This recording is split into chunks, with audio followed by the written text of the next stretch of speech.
Series on Orania. So we're back to the series on Orania here. So this is about the Republic of Artsakh. The Republic of Artsakh is doubly landlocked breakaway state in the South Caucasus. It's recognized officially. It's recognized as part of Azerbaijan.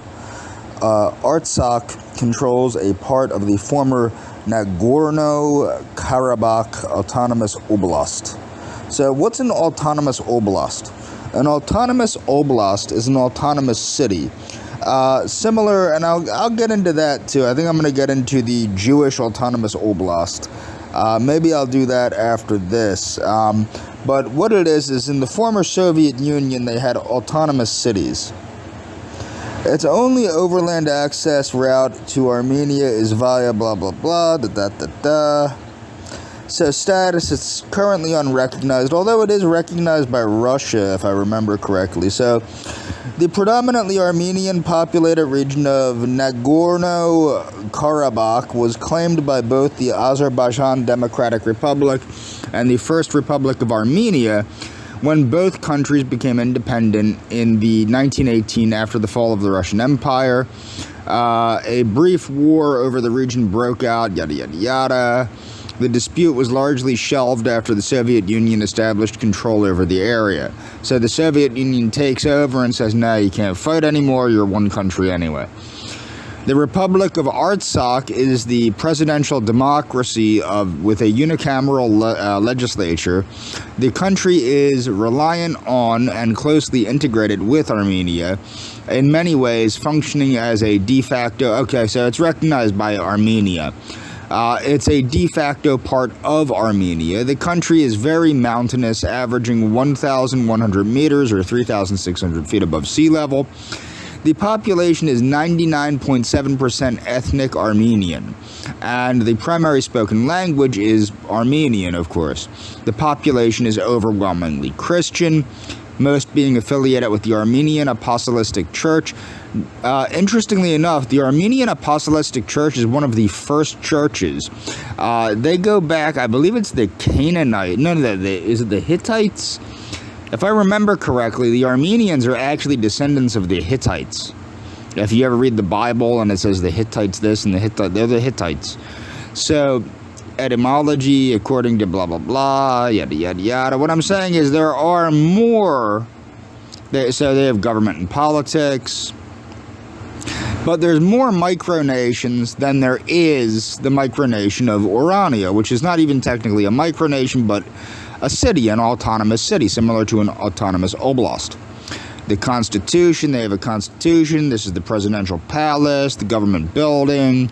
So, they got authentic, everything that makes it a country is there, essentially, except for the recognition.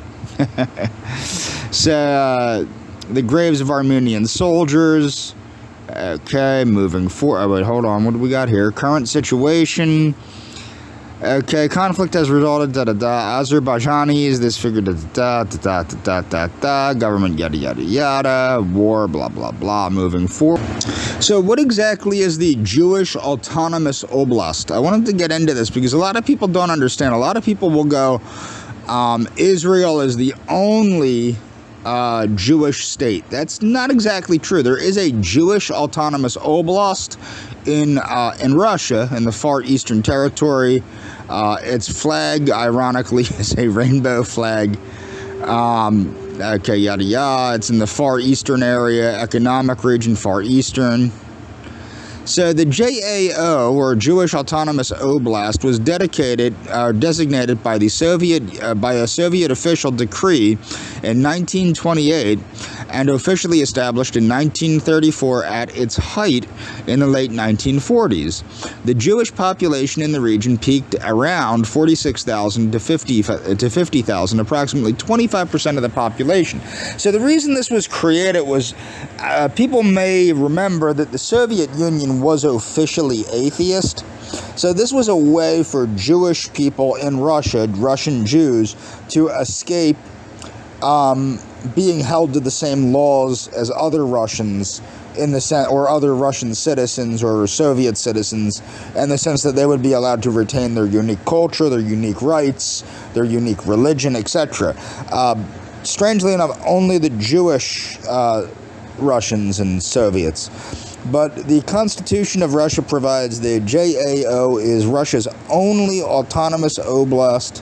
It is one of two officially Jewish jurisdictions in the world, the other being Israel. So it is one of two officially Jewish jurisdictions, the other being Israel, of course. Annexation of Amur region of Russia prior to 1858, the area of what today is the Jewish Autonomous Oblast was ruled by a succession of Chinese imperial dynasties in 1858. Now, this is what people don't understand. Everybody's all hotsy-totsy about the Chinese-Russian alliance, the Xi-Putin alliance. What people don't understand is three countries that have always hated each other are Russia, Japan, and China. That is what kept Russia and China from uniting in the Soviet days. That is what kept that's what led Japan to assert its dominance over China during World War II. That's what caused the Sino-Japanese War and the Russo-Japanese War, and you get what I'm saying? The reason why is because the Japanese see themselves as the actual Chinese, and the Chinese see themselves as ruling all of Asia, and the Russians see themselves as ruling all of Asia. So it's a pretty, they're not going to get along because they cannot come to the conclusion that these individual countries are individual countries, and that they need to, they can't get to the idea, like in the Axis powers, there was something called the trilateral agreement, I believe it was, which the Italians would get the Mediterranean and North Africa, the Japanese would get Asia, and the Germans would get Europe, okay, Western Europe, okay, so the Mediterranean and North Africa would be under Italian control, under Mussolini, and I guess maybe Franco, but Franco was a weak ally anyway that was dependent mostly on Germany and Italy for protection. And then you had, Japan, which would get all of Asia. And then you had, of course, Germany that would get Europe. Okay, and that was the way it would be broken up after, the conquest, etc. And then later, after America getting involved, I believe they were breaking up America by Japan getting the eastern, the Pacific coast of the United States or something like that, if I remember correctly. I've never actually had the, or maybe I did and I don't remember, reading Hitler's second book. I never got to do that. I need to. That's about the plan on how to deal with America. So, expeditions of scientists, including geographers, ethnographers, naturalists, and botanists, blah, blah, blah, blah, blah. This is about between 1858 and 1882. Many settlements consisting of wooden houses were founded in the estimated, blah, blah, blah, 40,000 men from Russian military, yada, yada, yada. Construction of the Trans-Siberian Railroad, Russian Civil War. I've always wanted to actually take the Trans-Siberian Railroad, which is probably something I won't be able to do now, unfortunately.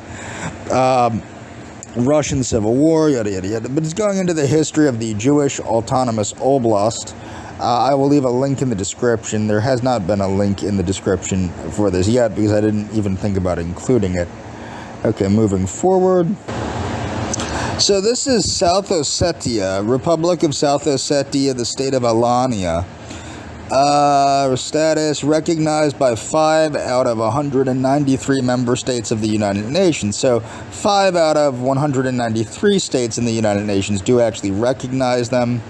Recognized by the United Nations as a de jure part of Georgia. So it's part of Georgia still. Yada yada. Russia. So as of 2023, only Russia, Venezuela, Nicaragua, Nauru and Syria recognize the South Ossetia as a sovereign state. The Georgian government and nearly all United Nations member states consider South Ossetia a sovereign territory of Georgia temporarily occupied by Russia. Okay, so the political status of South Ossetia is a central issue of the Georgian-Ossetian conflict and Georgia-Russian relations. The Georgian constitution designates the area as the former autonomous district of South Ossetia in reference to the South Ossetian Autonomous Oblast disbanded in 1990. The Georgian government informally refers to the area as whatever the hell that says. Okay, the South Ossetian Autonomous Oblast, established by Soviet authorities in 1922, declared independence from the Georgian Soviet Socialist Republic in 1991. The Georgian government responded by abolishing South Ossetia's autonomy. So they tried to declare independence from the Soviet Socialist Republic of Georgia, so Georgia said, no, you're still part of us. The escalating crisis led to the 1991 to 1992 South Ossetia War. Georgians have fought against South Ossetians on two other occasions, 2004 and 2008. The latter conflict led to the Russo-Georgian War of 2008, during which Ossetian and Russian forces gained full de facto control of the territory of the former South Ossetian Autonomous Oblast. Demographics. So Ossetians, it's 89.94% Ossetians, 7.41% Georgians, 1% Russians, 0.71% Armenians, and 0.81% others. This is them on Palm Sunday, yada, yada, yada. Now, as you can see, as I have stated, in Orania, they are promoting the preservation of their culture. Well, this is also what's taking place in Ossetia and these other micronations, and ideally would take place on the reservations for white Americans. So the country's principal university in South Ossetian State University is the South Ossetian State University of Tashkent. Yeah, that word again. The Russo-Georgian War in 2008, education officials attempted to place most university-bound students for South Ossetia in Russian post-secondary education institutions. And here they have a website, I assume. Oh, maybe they don't, but you can go to travel information. Moving forward. Many people are unfamiliar with the fact, people don't grasp, okay, and I've been, so the forced assimilation of Native Americans in South and Central America, what was controlled by the Spanish, worked very well and helped preserve the Amerindian stock. There's whole Amerindian countries, Guatemala, Peru, Mexico for the most part, etc., have preserved their Amerindian genetic heritage and also have fully integrated with the the incoming European stock. This was not the goal necessarily in the United States. The goal in the United States, being that we were more quote-unquote enlightened, was to assimilate the Native Americans, but to allow them to still retain their indigenous culture, indigenous values, etc., but in the hopes that they would adopt also the white Anglo-Saxon Protestant values. It's a really silly idea, and it didn't work, obviously. So what happened is, of course, as our ancestors attempted more and more to assimilate the Amerindians, some Amerindians liked it and would go along with it. Other Amerindians didn't like it. We had allies. There were wars. There's so many nuanced factors in Anglo-American, Native American relations. It's very, very, very, very sad that people oversimplify this topic. But the fact of the matter was that there were Americanization policies, and they were based on the idea that when indigenous people learned our customs, they would adopt them, essentially. Unfortunately, it didn't happen, okay?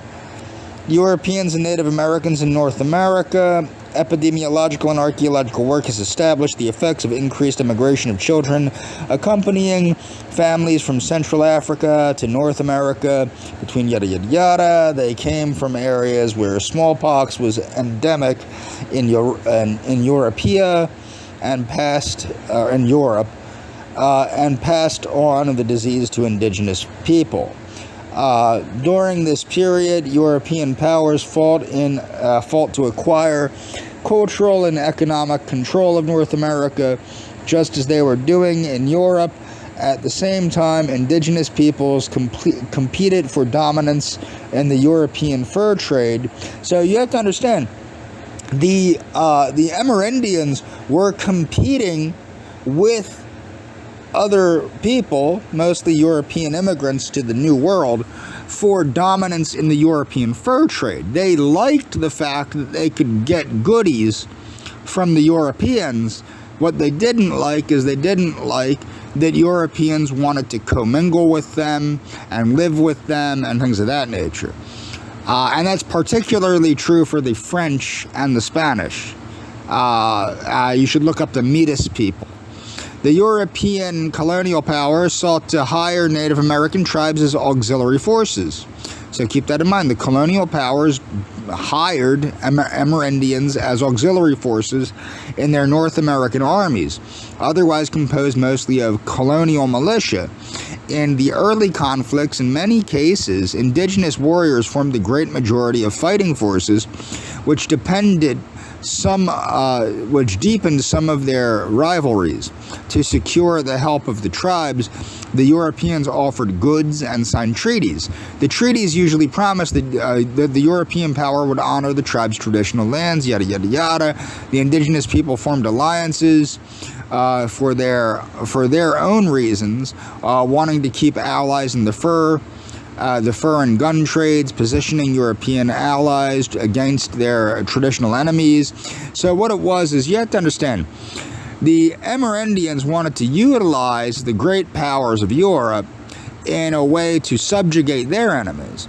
Many Native American tribes took part in King William's War, 1689 to 1697, Queen Anne's War, War of Spanish Succession, Dummer's War, the French and Indian War, etc., and the 7 Years' War.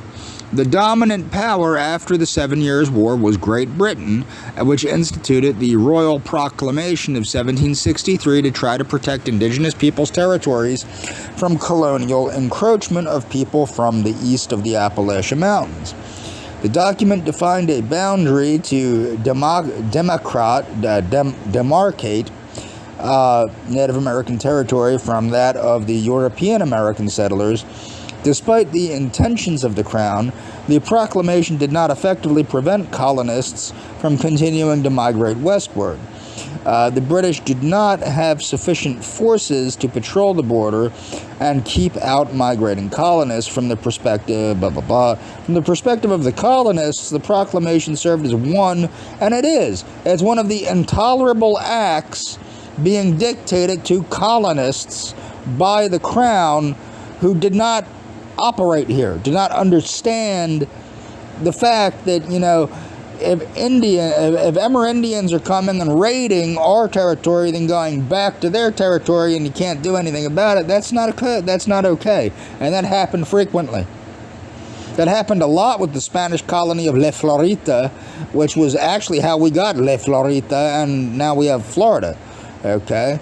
The United States and Native Americans, 1776 to 1860, the most important facet of the foreign policy of the newly independent United States was primarily concerned with devising a policy to deal with the various American Indian tribes, blah, blah, blah, blah, blah. And so George Washington formulated a policy encouraging the civilizing process. So you have to understand, the goal was to assimilate Native Americans in a respectful manner.